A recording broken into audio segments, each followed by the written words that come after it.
আসসালামু আলাইকুম friends, welcome back to my channel Nehaj world. আপনারা সবাই কেমন আছেন?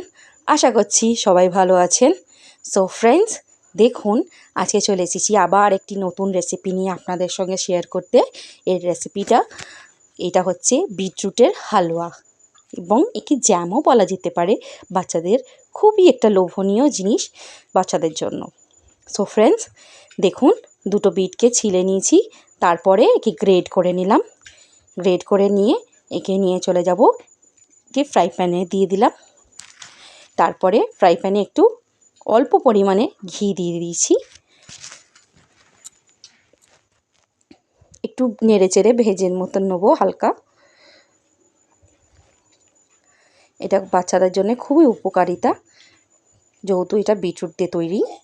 তো ফ্রেন্ডস, একটু ভাজার পরে তারপরে এতে দিয়ে দেবো এলাচের গুঁড়ো,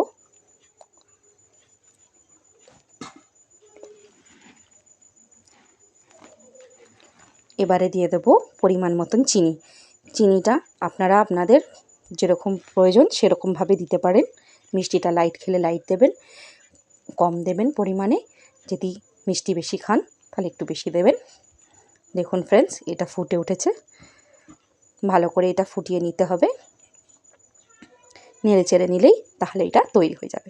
সো ফ্রেন্ডস, এটা রেডি হয়ে গেছে। এবারে পরিবেশন করে নিচ্ছি।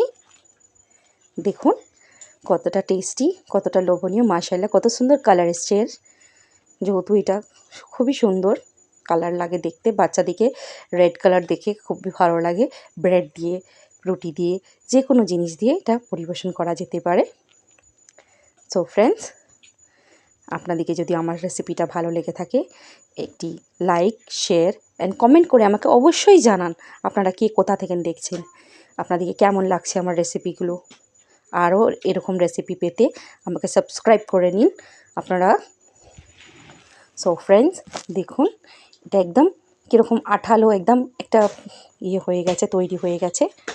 এটাকে আপনারা যদি টক মিষ্টি খেতে চান তাহলে এতে ঘিটা স্কিপ করে আর এলাচের গুঁড়োটা স্কিপ করে একটু লেবুর রস দিয়েও তৈরি করা যেতে পারে। জাস্ট লেবুর রস এবং চিনি দিয়ে। এটাও খেতে দুর্দান্ত হয়েছে, মাশাআল্লাহ খুব সুন্দর। আপনারা অবশ্যই ট্রাই করে দেখবেন ফ্রেন্ডস। অ্যান্ড ফ্রেন্ডস, অবশ্যই কমেন্ট করতে কেউ ভুলবেন না।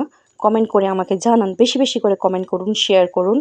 একটি লাইক, একটি শেয়ার এবং সাবস্ক্রাইব করে নেবেন। সো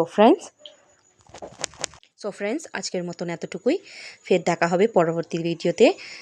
আজকের মতন আল্লাহ হাফেজ।